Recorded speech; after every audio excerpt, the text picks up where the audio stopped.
All right. Hi, everyone. I hope everybody's doing well and staying safe in this time. Um, Let me give everybody a couple more minutes. We are live on Facebook and YouTube. I'm going to go ahead and let Abuna start for us. Okay, do you want to wait a couple of minutes, or should we start prayer and then you wait a couple of minutes? Whatever you want. Sure. Please pray for us, Abuna. Sure. In the name of the Father, and the Son, and the Holy Spirit, one God, amen. O Lord, make us worthy to pray thankfully. Our Father, who art in heaven, hallowed be thy name. Thy kingdom come, thy will be done on earth as it is in heaven. Give us this day our daily bread, and forgive us our trespasses, as we forgive those who trespass against us, and lead us not into temptation, but deliver us from the evil one. In Christ Jesus our Lord, for thine is the kingdom, the power, and the glory forever and ever. Amen. In the name of the Father, and the Son, and the Holy Spirit, one God. Amen. Okay, we'll go ahead and give everybody like a minute or two to kind of roll in.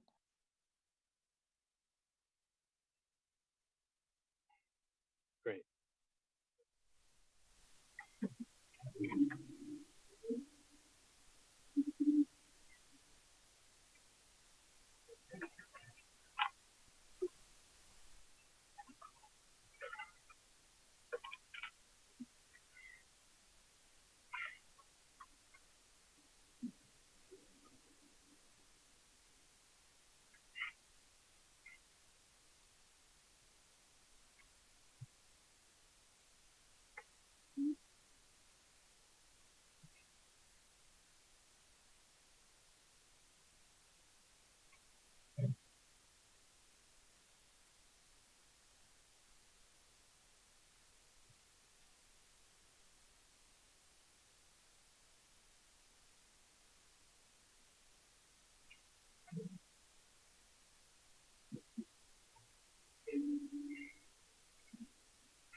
Okay. We're just going to wait for Justin, and Justin will open up for us.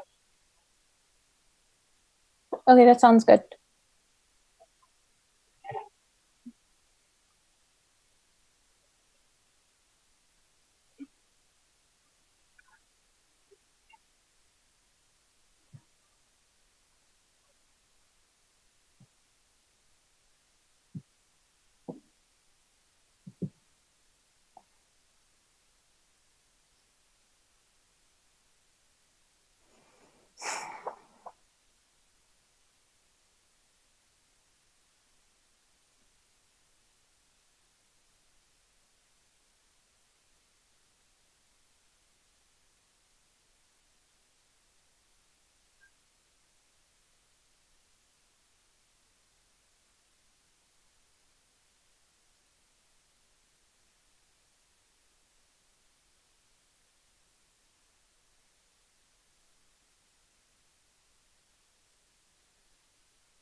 Hey, Amy, can you hear me? Yeah, I can hear you. I just turned off my sound so it doesn't give conflicting sounds. But go ahead, Justin. Um, I just wasn't sure if the audio was working just yet. Um, Hmm. so we'll give it another 2 minutes, then we'll get started. Okay, Um, sure.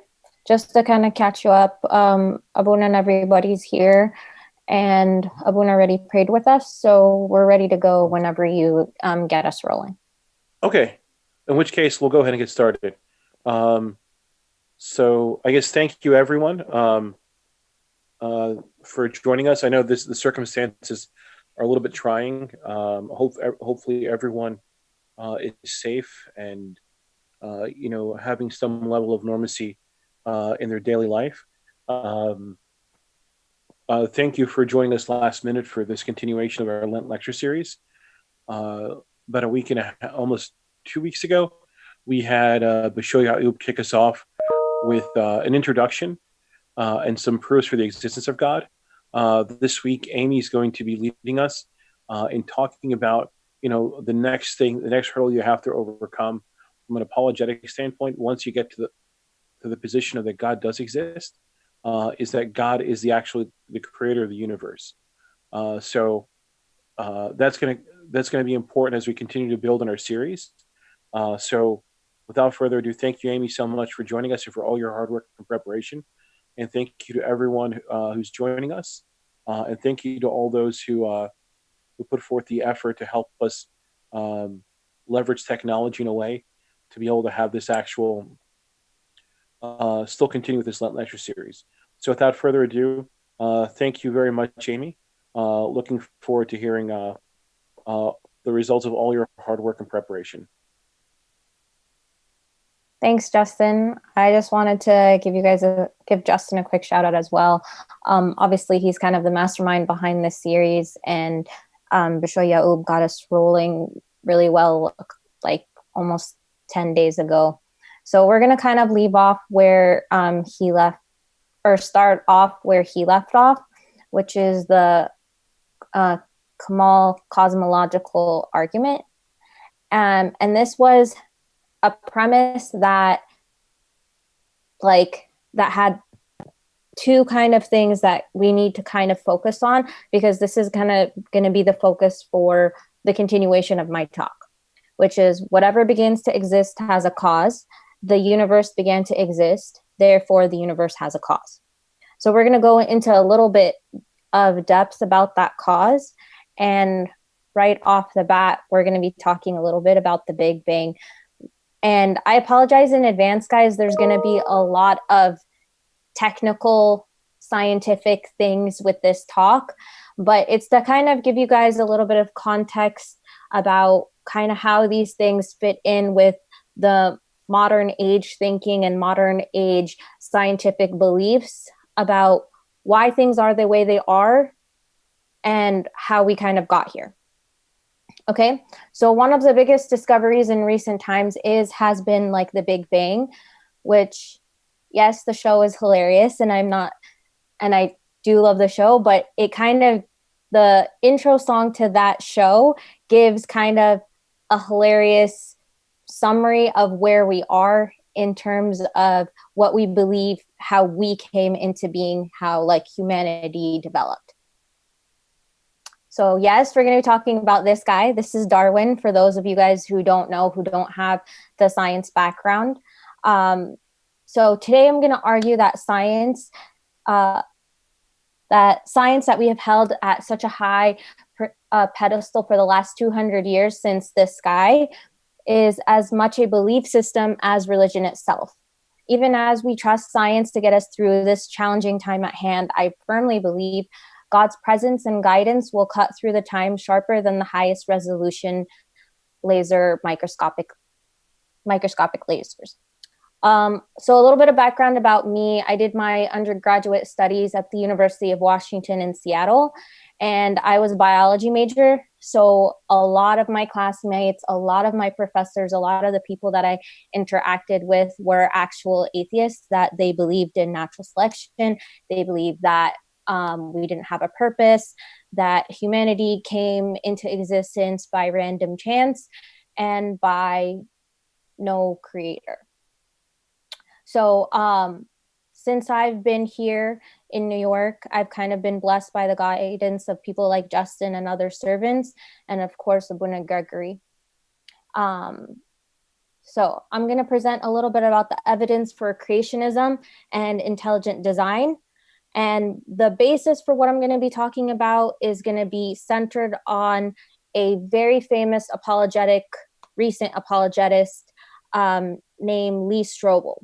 And Lee Strobel, he's very, very, very famous for, he's an investigative journalist, and he's most famous for his book, The Case for Christ, which he goes through like the defense of Christ outside of the Bible and religion. And he also was very famous for two other books, The Case for Faith and The Case for Creator. We're kind of focusing today on The Case for the Creator, but I highly recommend these books. They're staples in my library. Back when I had all of these questions, and I couldn't find my poor mom to answer them, or my dad, I had to reach for these, and they were kind of very instrumental in solidifying my faith. So, the Gospel of Darwin. Yes, that it does sound crazy, and today in modern science, it seems like the people that defend atheism do so in such an aggressive way.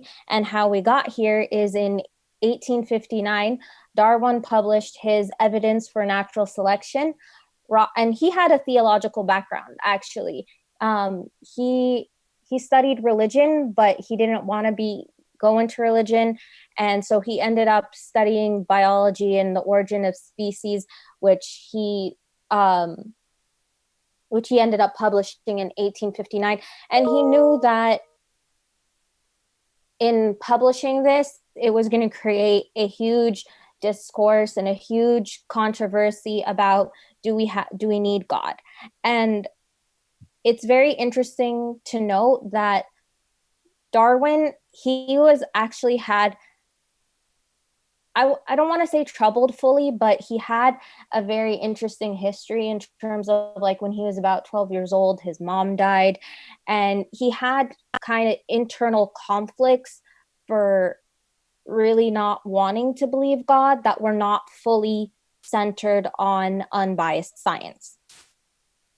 So natural selection since has become scientific dogma. If you talk to anybody on the street or anybody in the scientific community, they're going to tell you natural selection, that's how we came into being without, we don't really need a God. There's no reason to have God involved in our lives, because why would a God allow all of these miserable things? And besides, science has proved that God doesn't exist.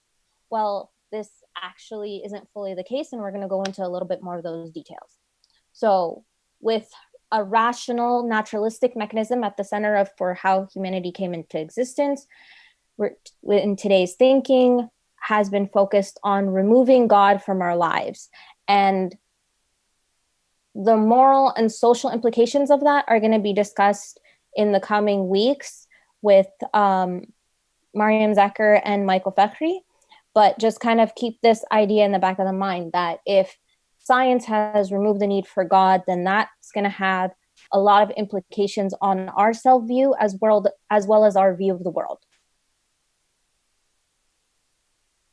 So there's another very famous guy named Jonathan Wells, and he wrote a book that's kind of a full criticism of Darwin. And his book is called The Icons of Evolution. And he goes into some of the things that are quote unquote evidence for evolution, and kind of breaking down and giving some unbiased background knowledge to these things. So since the separation of church and state, the public education system has also inadvertently banished God from our schools. So we've been teaching across the United States evolutionism as the source of how humans came to be, and kids all over the world are kind of in that phase around middle school being shaken about is God real? Am I just random bag of cells and chemicals and that's how I came to be? Or is there a greater purpose for my life? So interestingly, Jonathan Wells, he has his PhD in both religion and molecular and cellular biology. And he goes into detail in all of these experiments in Darwinism and breaking, like, I'm not going to go through all of them. I'm going to only go through like these 3-4, because like one or two of them are kind of related to one another, and kind of give you guys a little bit of background into the science, how it's not as unbiased as we tend to think that it is. Okay, so Jonathan Wells, he said, the images touted as evidence for evolution all are distort and misrepresent the evidence for evolution. So we tend to think like this is a clean-cut case, that Darwinism and science has closed the book, that evolution is the only real theory that we believe in terms of logical scientific people, but that hasn't been the case. Actually, there's a lot of scientists that actually point to the science and say, hey, guess what? There's a lot of faulty science here. There's a lot of biases. There's a lot of circular reasoning. And there's a lot of, in all honesty, poor evidence for the things that we have currently that newer science has kind of dispelled. And because we've been teaching our kids and everything this for like the last 50 plus years, 50 to 70 years, kids and modern day people, or the layperson of science, doesn't actually know that there's so much inconsistency in the science itself. So the first one that we're going to talk about is the Millerurey Experiment. And this experiment has been shown all over biology textbooks as, hey, look, they created cells in a lab, in a flask, and if they can do it randomly in a lab, then we can do it, then it's a higher probability that we arise randomly as like a bag of sludge in a mountain top somewhere on this planet. So the Millerurey experiment was in 1952. This was like about, say, 100 years post Darwin. And the experiment was utilized like the predicted original atmosphere of the Earth. And it had like some organic material that was predicted to be in like the soil and the water of the original Earth's atmosphere. And then they used some energy and sparked some molecules, some organic molecules. So some objections to this experiment was that the most important thing was that the atmosphere that they used for this experiment is not the currently predicted atmosphere of what the Earth originally was. So the conditions that they conducted this experiment under were faulty conditions. The next thing was that there were just a few amino acids that they generated, and these amino acids, I think about 5, don't actually make anything functional of a protein that's involved in a living cell. So there's a huge gap between making organic molecules and making a living thing. Yeah, and the third thing about this experiment was that the amino acids that they generated were kind of fused abnormally together, not how they would normally bond in natural cells. So they were kind of useless, and they weren't helpful for producing anything functional or helpful for a living cell. So that's kind of what kids are not told about this experiment, but they take this experiment as like, look, we generated life in a lab, but that hasn't actually been the case. And to be my own like self-critique, there have been other experiments that have been similar to this, that they like change the atmosphere and but they still haven't gotten anywhere towards generating a complete and full cell. Okay, so going further, Darwin tends to explain that life arose in like in a tree that kind of grew gradually, and there was branches of species, and different species evolved from other species, and we think that, sorry, so Darwin actually explained that if that were the case, that there would be lots of transitionary species, like something that would be like a go between two things before it evolved into the next thing. And what the biggest evidence that we currently have for that is how we say dinosaurs or birds evolved from dinosaurs. And so I'm going to show you guys this. So this is supposedly an example of what's called a transitionary species. And because Darwin explained that things were kind of evolving like a tree, this was kind of his one example, or not him, because he wasn't alive during the time when this was discovered. But other scientists, they're like, okay, look, we have like the Archaeopteryx. It's a half bird, half dinosaur. It shows that things have like a transitionary phase before they kind of evolve into the next thing. So there's a lot of controversy about the Archaeopteryx. One, it's like the feathers have generated a lot of controversy in terms of if they actually belong to this skeleton or not, if they were planted. And the other thing is that some of the feathers or some of the bones that are involved with this were found to be 100% turkey DNA, which the only thing that has 100% turkey DNA would be turkey. So there seems to be a lot of fabrication with other scientists, because it would be to the advantage of other scientists to want to bank off a situation like this, where they could be like, look, here's the evidence. Dinosaurs evolved into birds, and here's like what we have to show for it.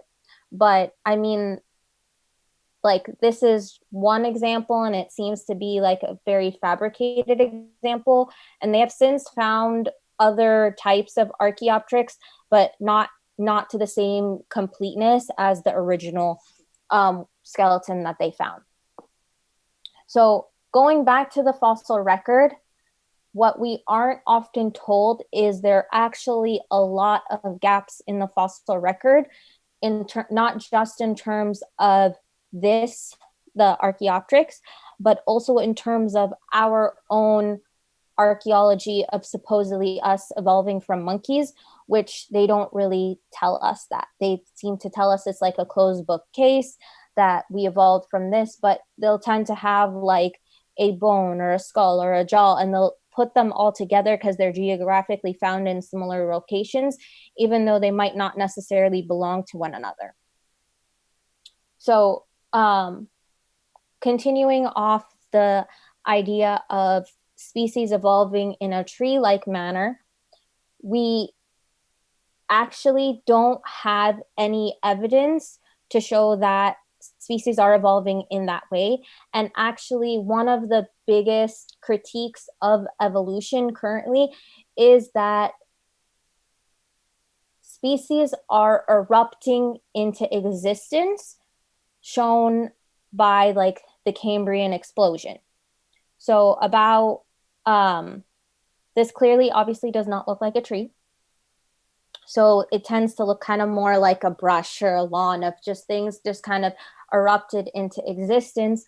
And scientists actually have no idea or no explanation for this. And we're going to go a little bit into detail, but I love this picture. It just kind of shows like a mesh of like things and energy at the center of different species, vertebrate and invertebrate, and creatures just kind of covering all over the earth, which is actually what happened. So a little bit of context about the Cambrian explosion. So the Cambrian explosion, or the Cambrian radiation, occurred about 541 million years ago. And this single biological event, which if you go to the Museum of Natural History, you're gonna like go through like a timeline of all the events that happened since we predicted like the creation of the universe, which is about 13.8 billion years. So we have an estimated start point. And this point of the Cambrian explosion occurred or lasted about 25 million years. So if I give you guys context about how long this is, if we map that 13.8 billion years across like a football field, this would be about 5 inches or 6 inches at most that the Cambrian explosion started and initiated, and it's responsible for all of the natural species that we know exist or that have become extinct since this occurred. So this is a huge deal because we know scientifically that things don't just erupt and blow up into existence. This is both illogical. This is both not consistent for how we know natural selection to occur. We also know that things in science and in evolution and for mutations to occur need a tremendous amount of time, and for things to kind of happen like that is kind of pointing towards something else, is pointing towards like an intelligent designer or a creation that this would not actually happen in how we understand natural selection.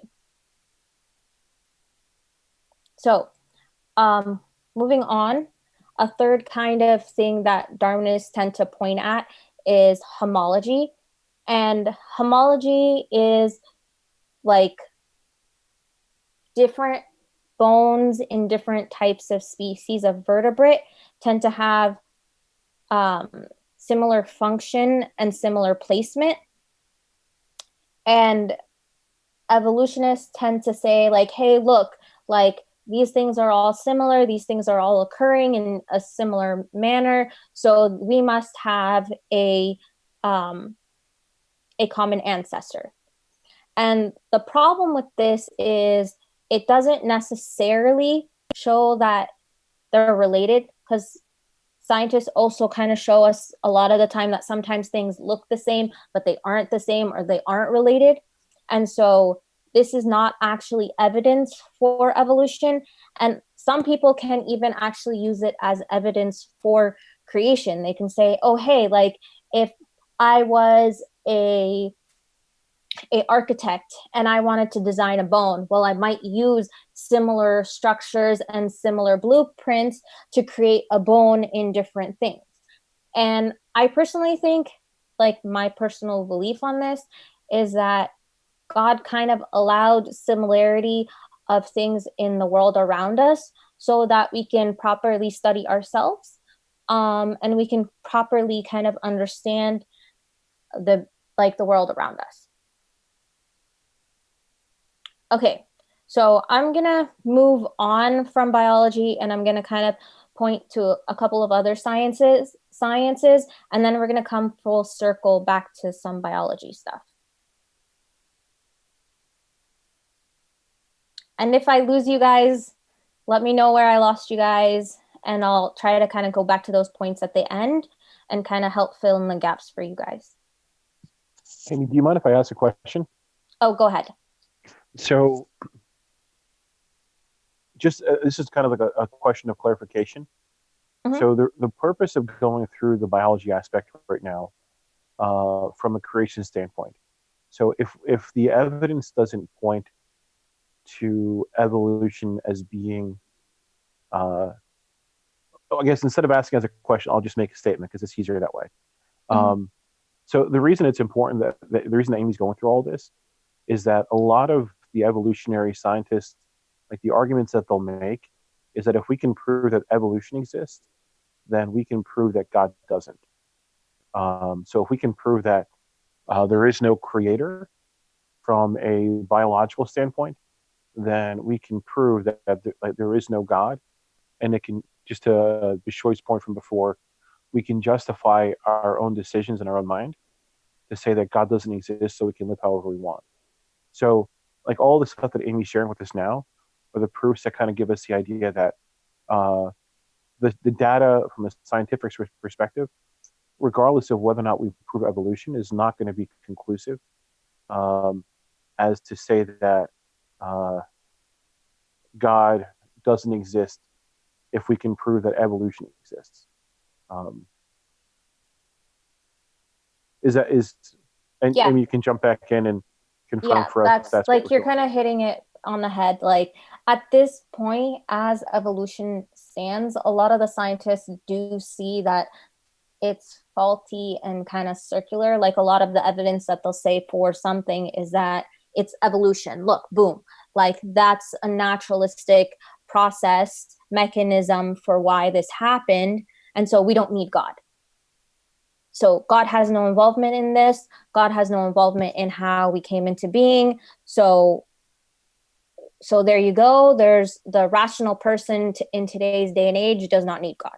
And so that's why I'm kind of going into like the details of the evidence to kind of say, well, you can kind of flip it on its head and you can kind of use the evidence on both sides, because just because like people are saying that it's evolution and it's a naturalistic mechanism, that doesn't mean that actually it's not evidence for a creator, because you can't prove it either way at this point. Okay, so I'm going to go into some of the other sciences briefly, just to kind of show you some other incredible things about our universe, and kind of go back to our final point, which will kind of tie us into next week. Okay, so astronomy, but not the zodiac. So this is a common mistake that some of us tend to make when we say astronomy or astrology. They are only different by one word. But so astronomy over like the recent couple of years has kind of taught us a lot. It's taught us a lot about our sun, our moon, the planets, like other galaxies, the stars that are around us, and kind of how we as humans and the Earth and our Milky Way galaxy fit into all of this.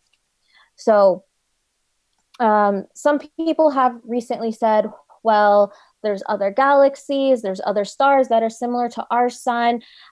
Could they not contain a planet that's like our Earth and life? And if life arise spontaneously and randomly there, why couldn't it arise spontaneously here? And we're a product of chance, not a product of a creator. So astronomers have found actually that there's a lot of things that are preventing life, or that are not conducive for life as we go into other galaxies. So there's like planets have irregular orbits.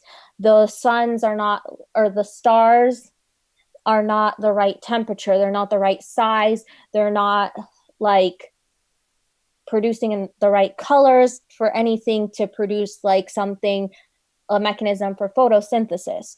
Like there's a lot of black holes, or the energy that's there not going to have like the correct amount of gravity. And so as we get further out, there's bigger and bigger and bigger challenges that as things stand right now, there is actually absolutely zero probability that any of these galaxies hold any type of life. And so that kind of brings us back to, okay, so what makes our galaxy and our planet so special?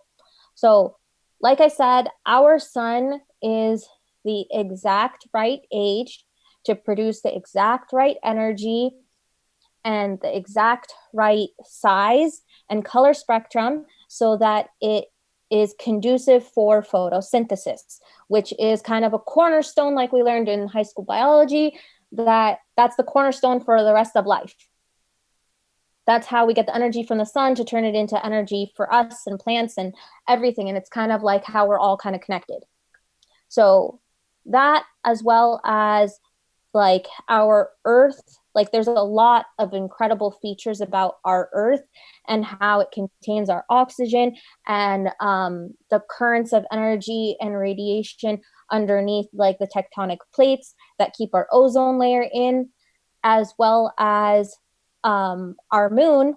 Our moon is a huge moon, and there isn't anything outside of like even like the other planets in our own galaxy don't have a moon like our moon. It's so large that it kind of balances out our gravitational pull, and it regulates our oceans at the exact right way so that it keeps like recycling the energy that exists in our atmosphere and pollutants, and keeps our ozone layer actually perfectly balanced.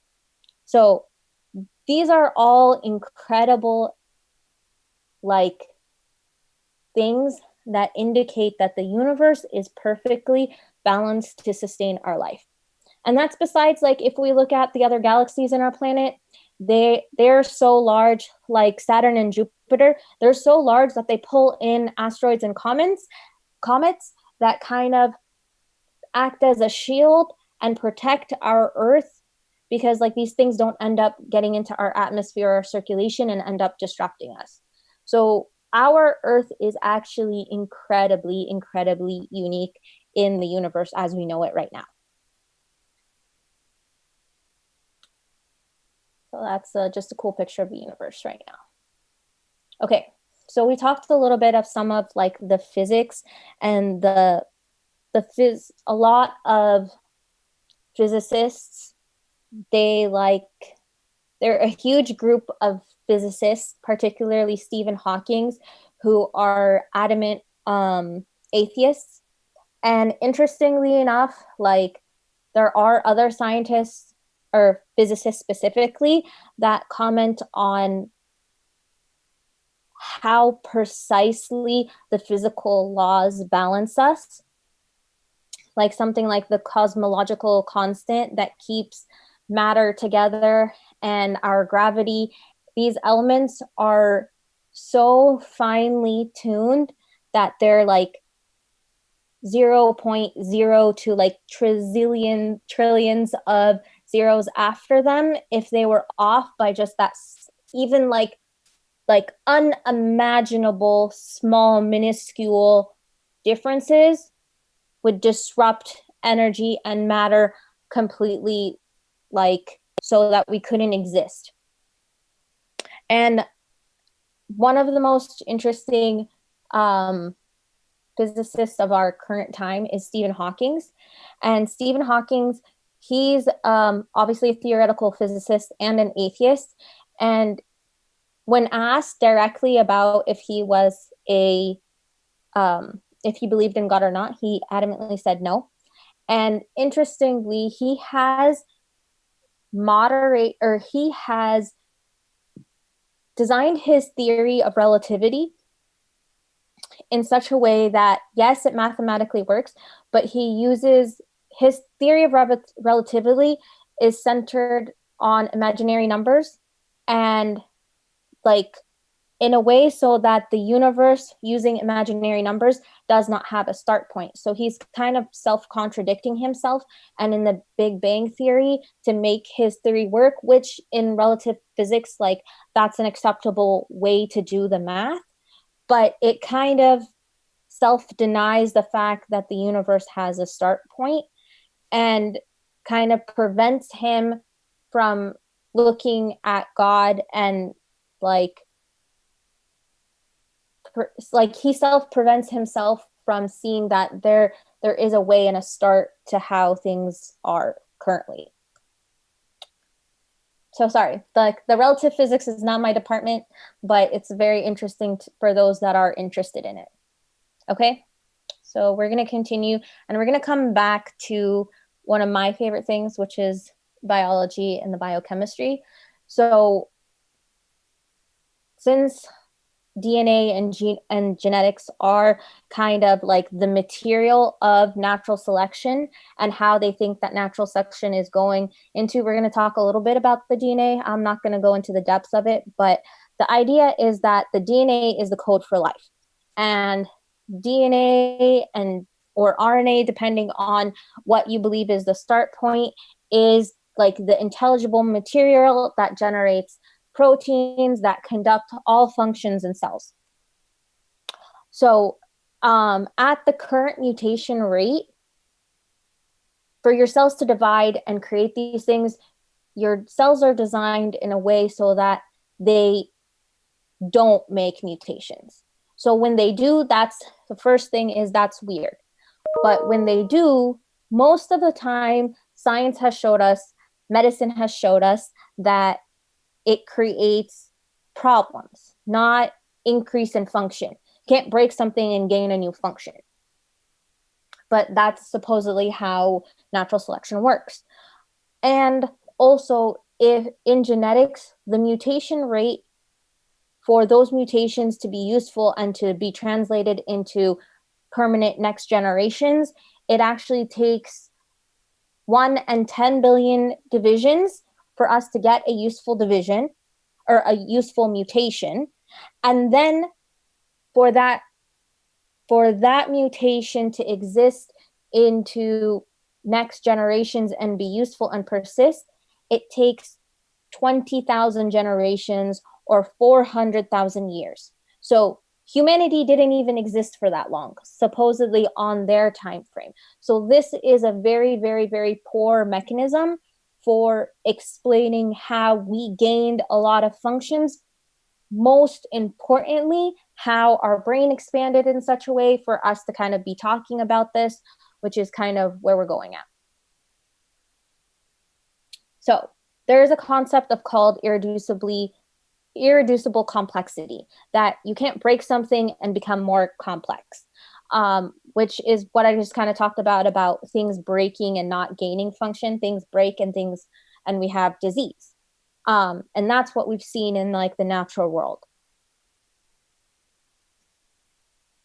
And I'm not going to go into the depths of this, but this kind of shows you, this is proteins on a very minuscule level, kind of very zoomed in to show you, like, it looks like a mini factory. And the myriad of all of these things functioning together are kind of what balances even the simplest life forms that we know of today, like single cell organisms.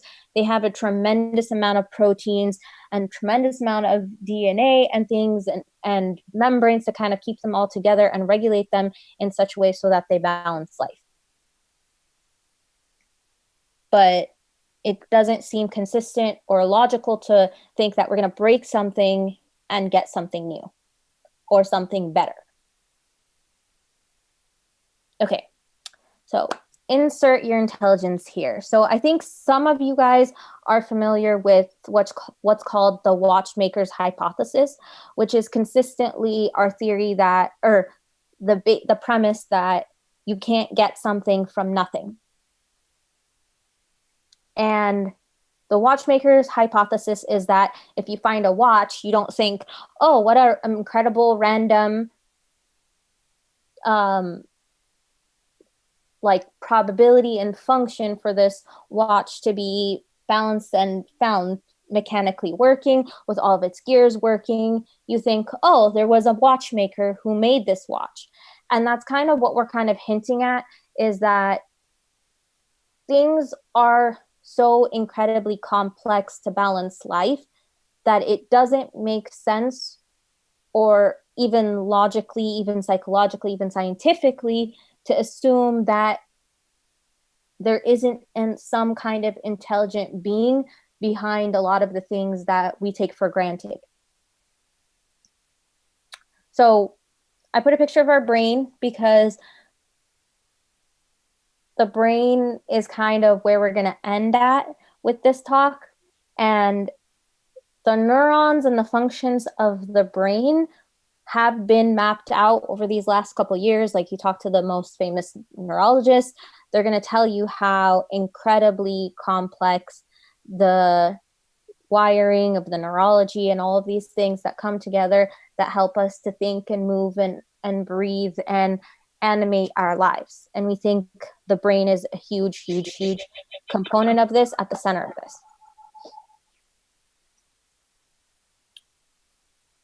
Okay, so this is kind of the basis and the cornerstone of where we're going at in the next apologetic talks, which is our consciousness. Like Bishoy Yaob, he kind of hinted at this, that we are all endowed in what the Bible calls the moral law or the conscious. And what's very, very interesting about the brain and our conscious is Darwinists themselves, they have no explanation for how the brain would evolve conscious awareness of itself.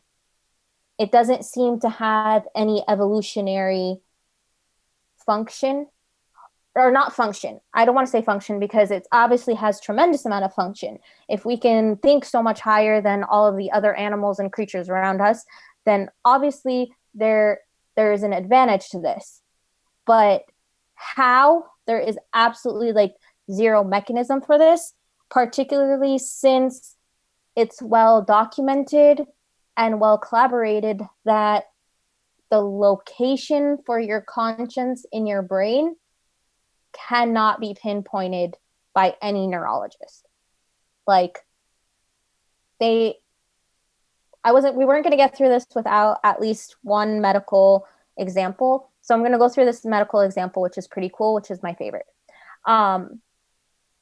So actually for non-medical people, because I'm sure all my medical friends, like they know, like brain surgery is conducted while a person is conscious, so that the neurosurgeon, he knows if he's kind of messing with like areas that are going to impede certain functions like movement in the body. So the doctor will he'll go in and meticulously kind of probe certain areas, and he like, okay, did you feel that? And like a finger will twitch, and he'll be like, okay, and a toe will twitch. And the patients have incredible awareness of when the doctor is externally probing them versus when they do it themselves. And it's almost near 100% accuracy that they know the difference. And it's like the brain is kind of fighting against itself, or their conscious awareness of this is always there and always present while they're even conducting brain surgery. It's a fascinating and very cool example. So yeah, Darwinists, like I said, they can't explain a mechanism for the brain gaining this level of self-awareness, this level of conscious. And going into like the moral aspects of this, we don't know where this is located in the brain. We don't know why this would arise or what mechanism it would arise. And so we as knowing that we come from God, we know that this is kind of the first law that God gave us, that he endows on all humanity.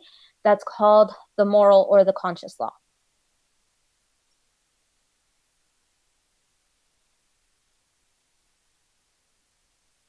Okay. So at this point, I'm going to kind of make my closing arguments and end at a couple of like my favorite verses of, but do we have any questions so far?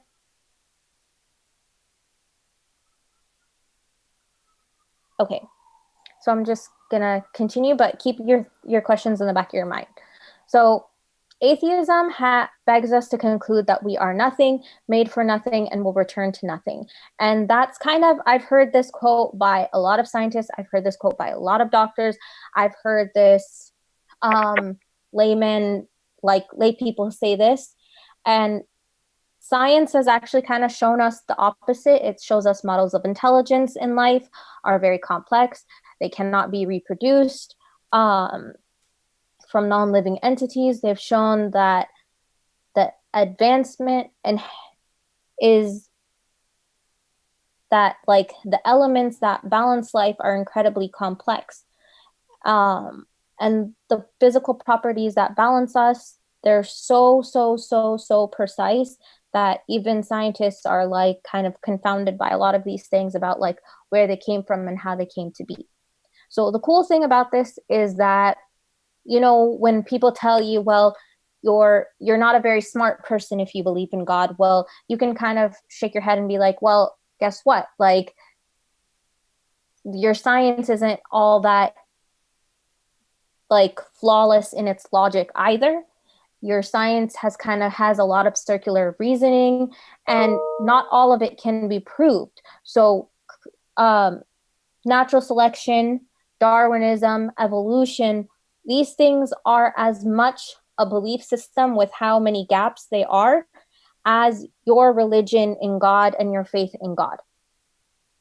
But some of the science also kind of shows us some amazing qualities about God. Like we talked about cosmology last week, which is the origin of the universe. And it shows that if the universe came into being, then that being that made that universe, he has to be uncaused, he has to be beginningless, he has to be timeless because he's above time, and he has to be immaterial because he brought material into being.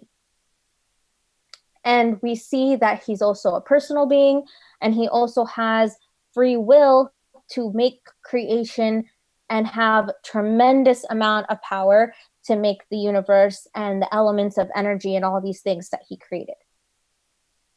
So physics shows us that he's an intelligent being, and he's also a caring being in how he kind of perfectly balanced things for our perfect life, kind of.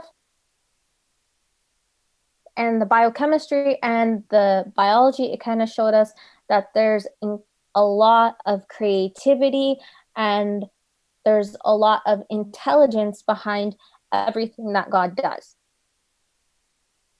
Finally, like the consciousness, it shows us that our creator is, again, he's rational. He gives us a basis to understand his omnipresence, and even suggests that with this conscious, we're able to contemplate on life beyond this material understanding that we have. So some of my favorite verses that kind of from the Bible, kind of about nature and about the world around us, is the heavens keep telling us the wonders of God, and the skies declare what he has done. Another one is, O Lord, how manifold are your works. In wisdom you have made them all. The earth is of your fullness of your the earth is full of your possessions. Of old you laid the foundation of the earth, and the heavens are the works of your hands. This is Psalm 102:25. And finally, for ever since the world was created, people have seen the earth and sky.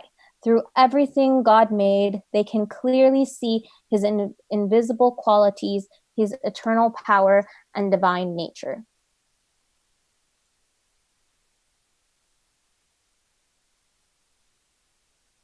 I'll leave the last one up. Okay. Do we have any questions?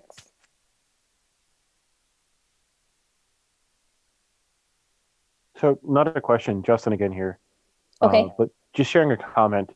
So thank you so much, Amy. Like, I think what you've done was you set a great framework for us to understand some of the flaws in the arguments with regard to, like presenting each one independently, saying that from a astronomy perspective, the likelihood of everything coming together, just to have a sun and to have everything put together in a certain way for us to have life on Earth is very infinitesimally unlikely. From an evolutionary perspective, for the building blocks of life to be put together in a way for life as we know it to exist is very infinitesimally unlikely. So everything, like, and then from a rational being perspective, like just like the existence of consciousness, like there's perceived benefits, like, so holistically, like all the points that you shared, showcase that without some kind of greater involvement or without some kind of plan, like in the sense of like the idea of the watchmaker, that to kind of to restate what Bishore said last week, like everything has a cause. Um, so a lot of people, look at our existence, and some people say that, they talk about God as that, like, scientist wise, they talk about God as that one cause, that original cause, um, and they say that after that first cause, then God's no longer involved. Um, but I think the one thing that us as Christians that we can take to understand from all of this is that in order for, from the creation of matter, there needed to be an organization of matter. And from the origin of life, there needed to be a, involvement of God to further the progression of life. In, and then from plants to animals to higher level beings. So there was a continued need of God to be involved in creation, from the origin of life itself. Um, it wasn't just placing matter and then placing the planets. It was a continued involvement. So a lot of people that, try and talk through the idea of God as a blind watchmaker or someone who just set things into existence and kind of got the ball rolling and then became no longer involved. It's actually a very errant idea. It's incorrect in that, you know one one book I was reading last week talked about the idea of miracles as a testament not to uh, not of God like providing things to strengthen the faithful, but really a sign of God's continued involvement with all creation. So the fact that it has to happen in stages and progressing wise, it means that God's intention always was to be intimately involved with his creation, and always his intention was to be involved in the process of progressing life. And I think the way that you presented it, it paints that picture very well. Um, I think the other thing to kind of make clear is from what you said is that science has circular reasoning. Um, so, as an engineer, as someone who had to take all the different sciences, it was very important for me and for us to learn the scientific method. So, the scientific method, you start with the hypothesis and you put together a set of methodologies and constraints and everything in order to get a certain observation. Um, and the flaw in the scientific method, as you were saying, is that if you set up like an experiment with the intention of having a certain observation, you're going to set up your constraints in that way. So even right now, there's some nihilists who are coming out to talk about science as being, you can't prove anything with science because you're almost stacking the deck in your favor. Um, so it's not to say that science can't prove anything, but rather that there's a limit to science and the scientific method to leverage observations to make proofs of anything beyond just the fact that if I set up this experiment, it's going to yield this result. Um, Furthermore, you can't use science to prove history. Um, so while you can use science to prove progression, you can't use science to prove that things happen in a certain time. There's no way to use science to prove that a certain conversation happened in the year 1910, and so on and so forth. So there's some limitations of science from the historicity perspective as well.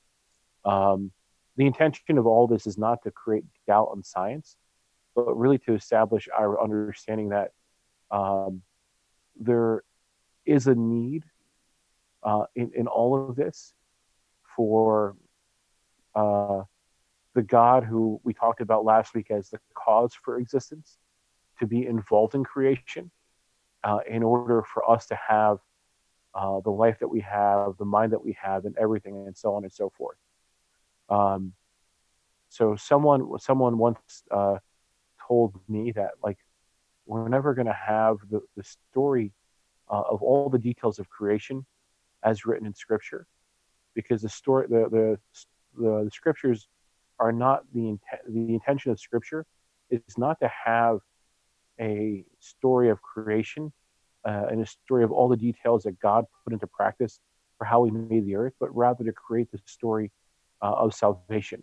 So the importance of Scripture for us is that, the way that it's written is that God created the universe, God created everything in it, God created man, and God had a relationship with man. So from that perspective, it's very important for us as Christians to note that, we're not going to find these answers inside of Scripture.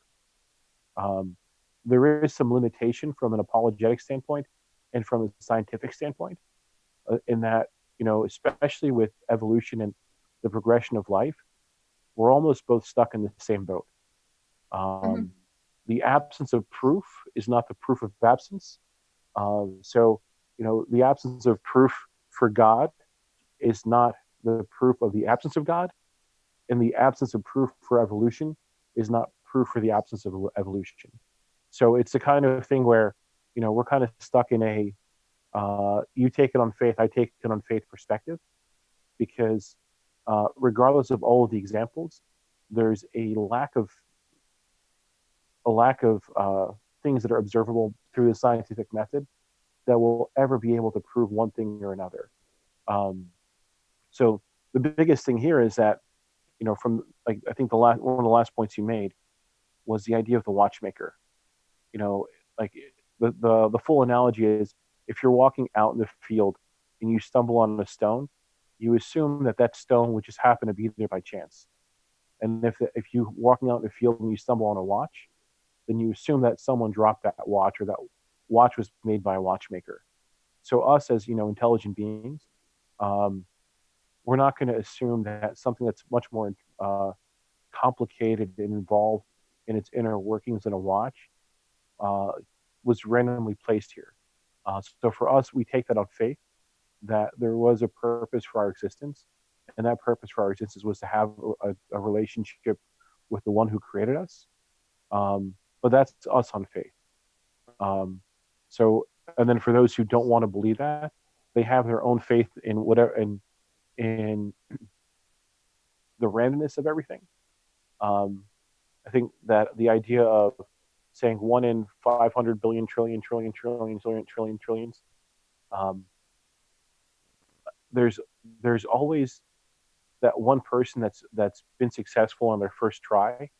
And I think a lot of the atheists take that position that, you don't have to go through all the permutations to get that one result where it actually worked. However, that would just mean that we're extremely lucky, in which case we make luck our God. But for us, we're not willing to say that this random chance is what makes us who we are. We're tied to this. We're tied to God, and we say that this thing that people are calling luck, that created the universe and created everything that's in it, isn't luck, but someone that's intentional, who was there from the very beginning, that had a plan for creating existence, had a plan for creating man, with the intention of having a relationship with man. And I think all of that in itself, when we get into the next couple of topics next week, when we start to talk about God's nature as a loving God, and we talk about the problem of pain, it starts to make sense in terms of the intention behind creation. There's a bunch of really cool books for those who are readers. So I think the book that Amy mentioned, Case for the Creator, Lee Strobel read a bunch of different books. He read Improbable Planet. He read, I'm sure he read the book by Francis Collins, Language of God. So Improbable Planet talks about the idea, like all of the stuff that has to happen for life to exist. And it takes you into from two different perspectives. So we covered off on it from a very high detail. Language of God talks about all the details and all the different stories and all the things from an evolutionary perspective. So those two books, if you read those two books on your own, you'll find that you have a wealth of additional information it just makes you more aware of the need for God to be able to progress creation and life as it exists. I'm sorry for jumping in and saying so much. No, it's um, perfectly summarizing everything in a way that I couldn't, which I greatly appreciate, Justin. no, no problem, no problem. Like I think what you shared with us was very fantastic. Um, and I guess to allow other people to ask questions, I'm going to put myself back on mute now.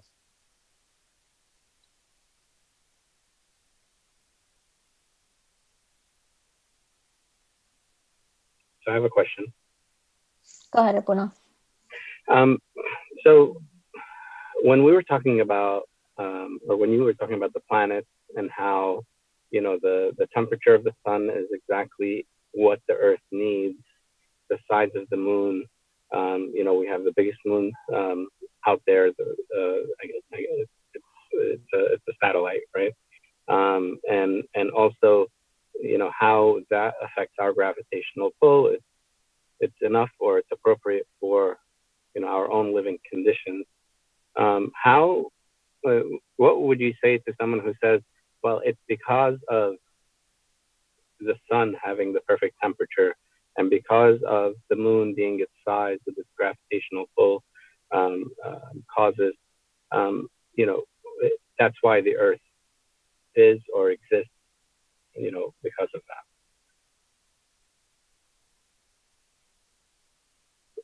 And of course, this would be for you, Aiden, or Justin, whoever. Well, like the counter argument to that is how are like other stars that are similar to our Earth faring compared to our sun? Sorry, how in other galaxies, how does our sun compare to those other stars in other galaxies? And what the evidence has shown is that not just is our sun so specific and a specific size and a specific age, it's that it's also a specific shape and doesn't have as many hot spots and irregularities in how it has radiation and things that makes it that perfect that even if other stars are similar to our sun, there still have a lot of inconsistencies and a lot of like radiation flares that make them very improbable for even if like a planet had a consistent orbit around it, they would have like inconsistent temperatures and inconsistent things that wouldn't allow a planet to do well in its orbit. And inconsistent, like our sun is so perfectly spherical so that we do have a really good orbit around the sun. If like the stars are even just slightly irregular in one way, like the planets don't balance around them very well, and they have irregular orbits so that other planets can crash into other planets, so that our sun is so specific even compared to other stars and suns that look similar to ours. Yeah. And to add to that, like the book Improbable Planet goes into a lot more detail on, the things that make it necessary for life to exist at all. So it goes into detail on, I guess the whole planetary research thing that they're doing now, looking at all the other suns in the galaxies, and beyond that, to understand, is there water on other planets? So the simple thing of, is there water on other planets? I think they've identified a number of other planets where there is water. And then the next question, is it liquid? Do they have liquid water? Because in order for you to have like life, you have to have liquid water. It can't be all ice. It can't be all vapor. And then the next thing is it in the right proportions?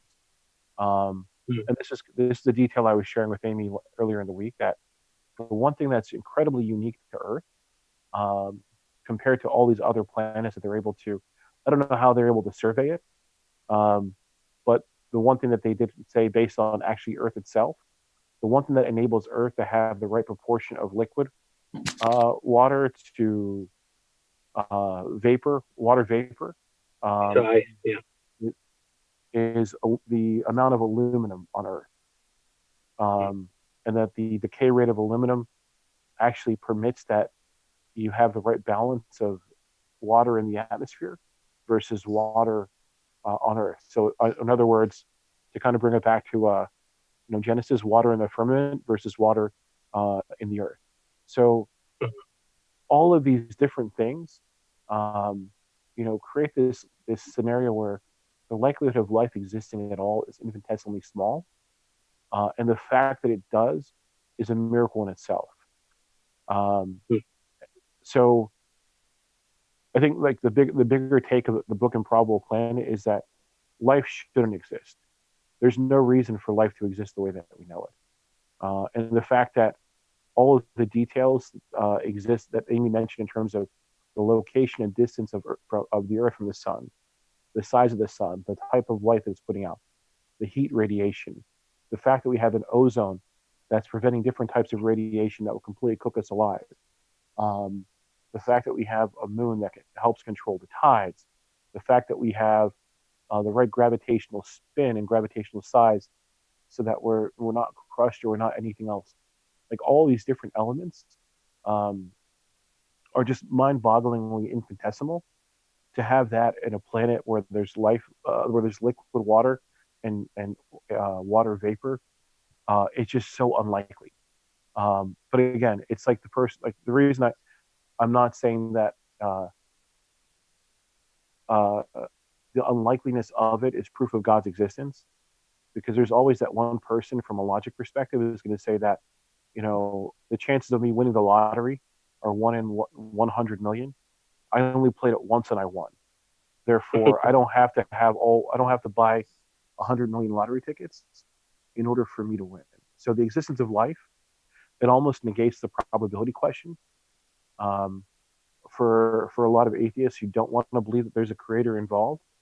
But at the flip side, I think that's why we go back to last week's talk and the Kalam cosmological argument that nothing exists without a cause.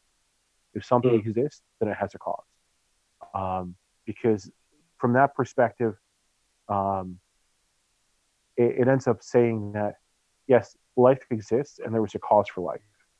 And if we can't figure out what the cause of life was, we have to, try and find out what that cause is. And for us, that cause of life is a creator. There's a simple philosophical argument.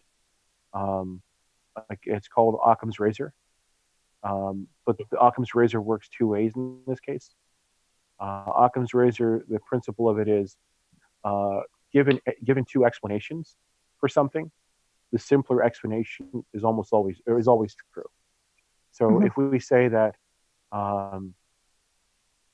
the reason life exists is because God made it, for us as theists, that's a simple explanation. But for people who are non-theists, the simpler explanation is that life exists because it does. It does. Yeah. There's no explanation of the cause of life's existence. So it makes it difficult, to use some philosophical arguments to prove out like the reason for the existence of life. I think ultimately in all of this, this is not the intention of apologetics is not to say that there's no reason to have faith anymore. It's to say that there's different arguments and different thoughts that we have to kind of tease out.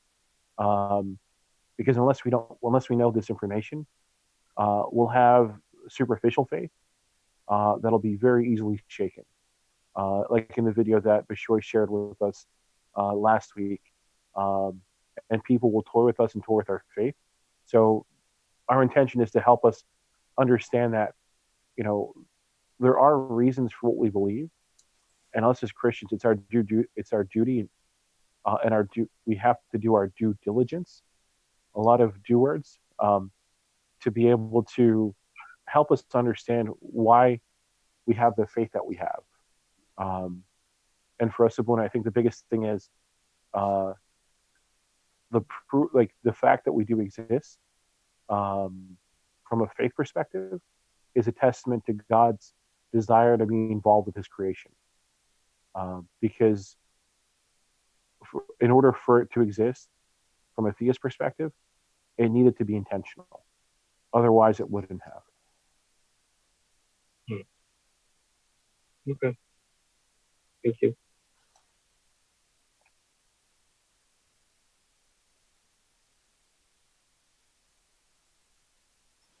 I'm going to open the question to everyone. Sure, go ahead, Apuna. Everyone, whoever is open to ask a question, feel free. That way you can either unmute yourself and just speak freely, or if you're watching live and you can't, speak into the YouTube or the Facebook clips, please ask your questions, and hopefully we can see them fast enough to relay them. But probably the fastest way is to unmute yourself and to ask a question if you're using Zoom.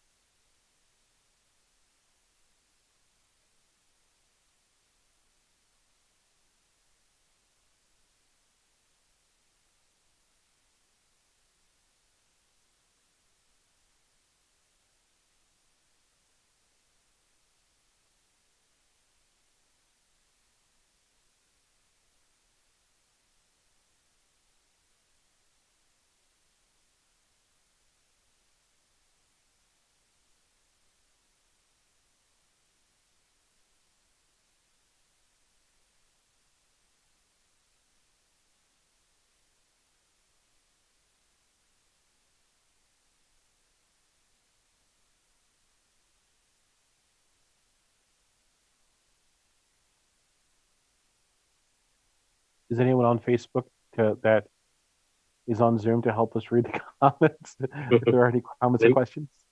Let me check. 1 second. Okay, sorry.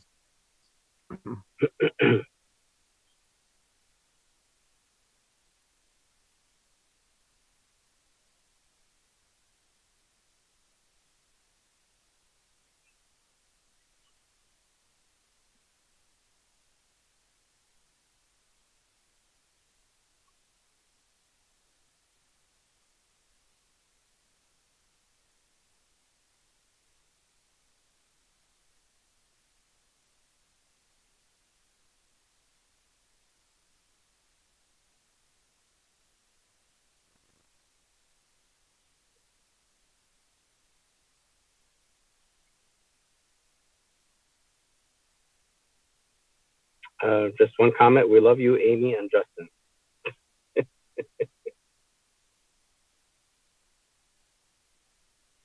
Hello?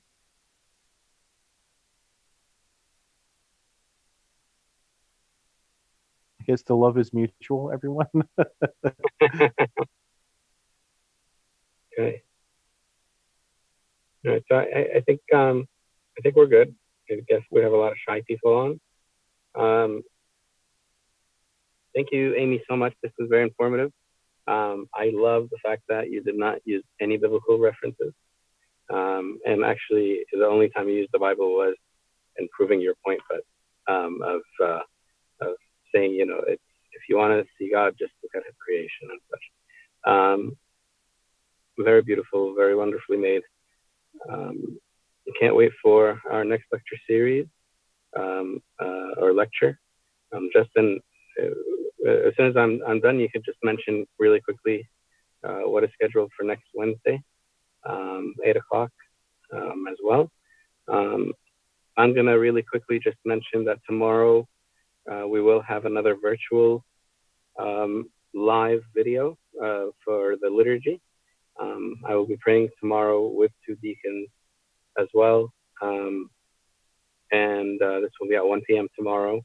I will not be able or allow anyone to come into the church other than those selected, unfortunately, and it breaks our heart.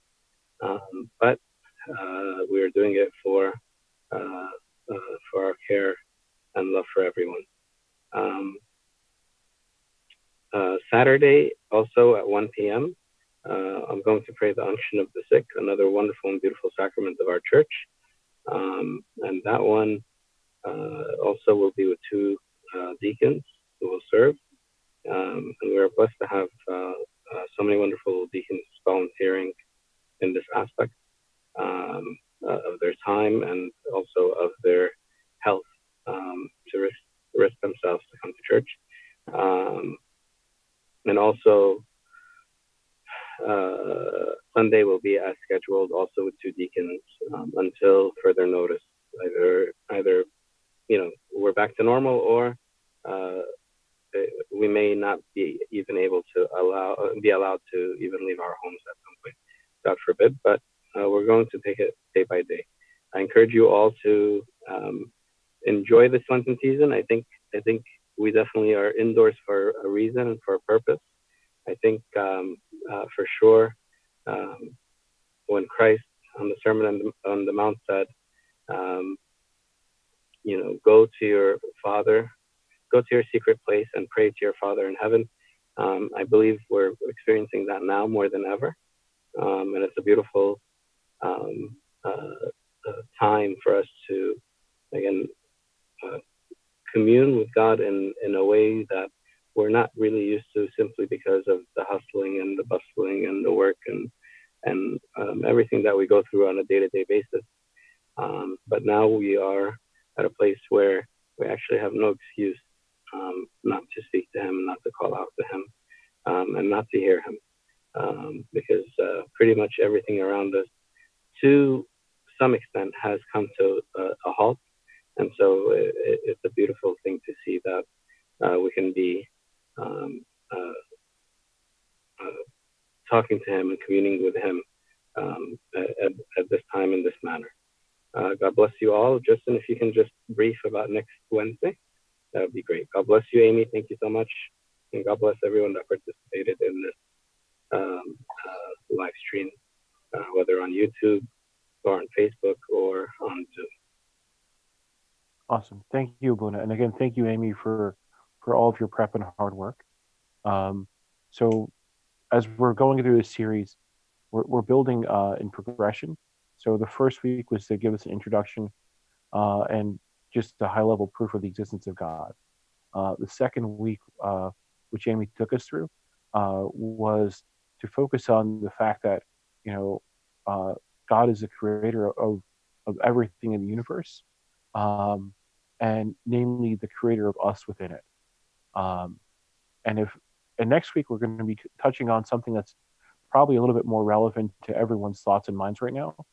That if God is the creator of everything, then why do bad things happen? So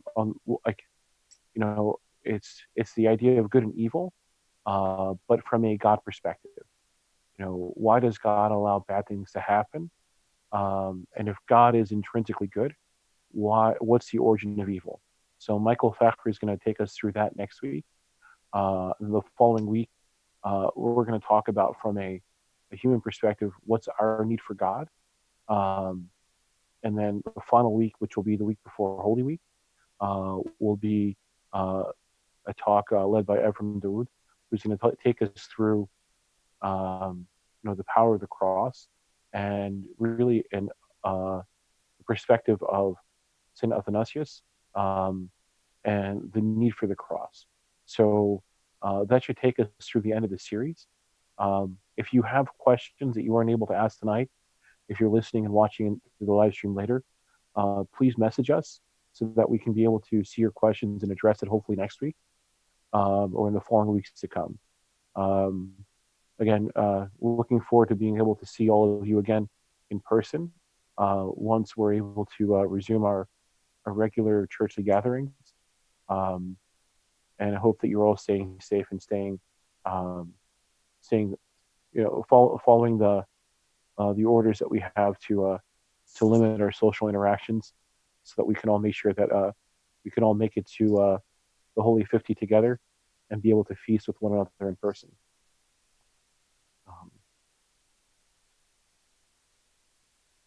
And I guess if there's nothing else from anyone, have a good night. If Apuna's there, Apuna's going to say a quick prayer for us. Thank you guys all for being with us. We greatly appreciate you guys. Okay. God bless you. Thank you, everyone. In the name of the Father, and the Son, and the Holy Spirit, one God, amen. We thank you, dear Lord, for this gathering. We thank you, O Lord, for your wonderful blessings. We thank you, O Lord, for provisions and all the care and all the wonders that you have done for us. And we know, O Lord, as we heard in the gospel reading today, that you require of us faith and believing, that you are in control and that you are always awake, not asleep in the stern of the ship. We thank you, O Lord, for this wonderful creation that you've made for us, and in creating us to be to live among you in your image and in your likeness. We ask you, O Lord, to have mercy upon us day by day, to strengthen those, O Lord, that are in hardships, to strengthen those, O Lord, that are in difficulty these past few days and in the coming days, to stand by them, to secure them, to hedge them on every side, and to instill in them the patience that is heavenly patience, O Lord, and the heavenly peace that is required for them to sustain through all these hardships. We ask all this in your name through the intercession of St. Mary and St. Mark and all the wonderful saints. O Lord, hear us as we pray thankfully. Our Father who art in heaven, hallowed be thy name. Thy kingdom come, thy will be done on earth as it is in heaven. Give us this day our daily bread, and forgive us our trespasses, as we forgive those who trespass against us. And lead us not into temptation, but deliver us from the evil one. In Christ Jesus our Lord. For thine is the kingdom, the power, and the glory forever. Amen. In the name of the Father, and the Son, and the Holy Spirit, one God. Amen. The love of God the Father, the grace of his only begotten Son, Jesus Christ our Lord, and the fellowship and the gift of the Holy Spirit be with you all. You may go in peace. The peace of the Lord be with you all. And also with your spirit. Good night, everybody. Good night, Abuna. Good night, everyone. Bye-bye.